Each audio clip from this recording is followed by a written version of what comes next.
everybody, it's all welcome back to my channel. Hope you're all doing really well. Today I am going to be doing a review and first impressions of the KIKO Daily Protection BB Cream. This video is not sponsored, the product was purchased myself and all opinions of my own. Right, let's get into this video. So here I have, this is one I literally just bought yesterday, the Daily Protection Cream, and we are going to be demonstrating the shade number 2. I did do a review of shade 01 Ivory 3 years ago, so if you would like to check that out, that is also available on my channel. But the shade we are going to be doing in today's video is the shade number 2, Porcelain. Now, it is a little bit strange because I always thought Porcelain might have been more the paler shade, whereas Ivory might be more the shade that we'll be trying out in today's video. This retails in KIKO stores and online for £13.99, so it is in this sleek black packaging. And it is a daily protection BB cream with an SPF of 30, which is important at this time of year. When I tried the 01 shade a couple of years ago, this was more of a skin tint as opposed to a traditional foundation. So what we'll do here is we'll do a little demonstration on my hand. So we're going to be squeezing a little bit out. And as you can see here, it is more of a pink or rose undertone. I normally wear the shade 01, but because I am tanned at the minute, it is a little bit too light, so hopefully this will even up my skin tone a little bit. So what I'm going to do is I'm going to bring you guys in closer, and I'm going to start to work this on my face. Before I apply it, this will be done on a clean, dry face with no primer or moisturiser. So I'm going to do a little bit on my jaw, and as you can see, it is starting to really match up more with my skin tone at the minute. As you can see, I am a little bit tanned / sunburned at the minute, so hopefully that will settle in the coming days. But as you can see here, it is really blending in with my skin as opposed to number 2, which was a little bit too light after my wet week, so, and especially the recent heat wave that we've been having. So what I thought I would do next time I go shopping is look at the next shade in, because that might match more to my tan skin tone. So what I'm going to do here is I'm going to bring you guys in, and I'm going to squeeze some of this out onto my face using number 3 motions. And the brush that I'm going to be blending this in with is the buffing brush from Real Techniques. So what I'm going to do is use circular motions, and because this is only a skin tint, you only need a little amount if you want to achieve a more natural finish.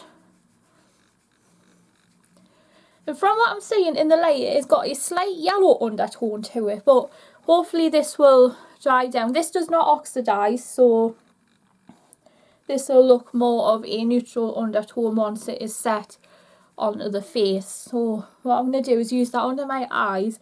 When I tried this in my local KIKO store, I just used it under my eyes because at least I'll be able to use that to neutralise under that area. And I also plan to take this onto my eyelids as well to use as a primer for the rest of my makeup.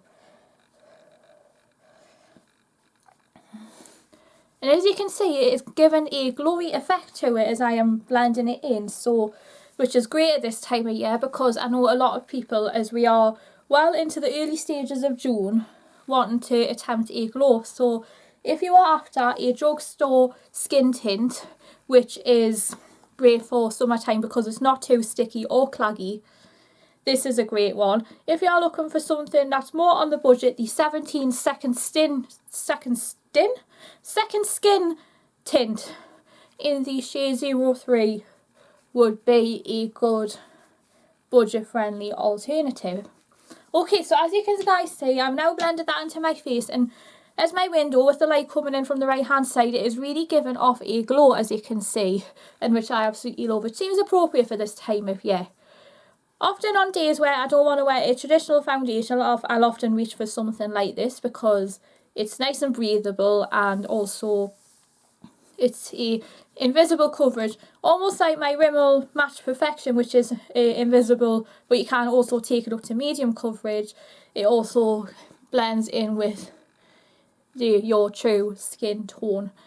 Going back to when I originally tried it for the first time, I would definitely say that the formula has stayed the same. The only difference is with this one, this is the one I tend to use more towards in from late spring into maybe about early autumn, because that's when I'm more likely to have a tan, and then by the time it settles down it will be more of a true skin colour.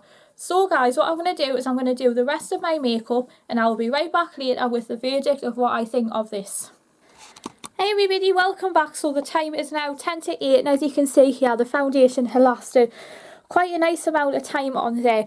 I've had it on for a full 8 hours and it's given a really nice glow to my skin. You can still see a little bit of the skin texture coming back through, but I would definitely say that this is a good drugstore BB cream, because out of all of the BB creams that I've tried, I would definitely say that this has been a favourite of mine because I have purchased this before.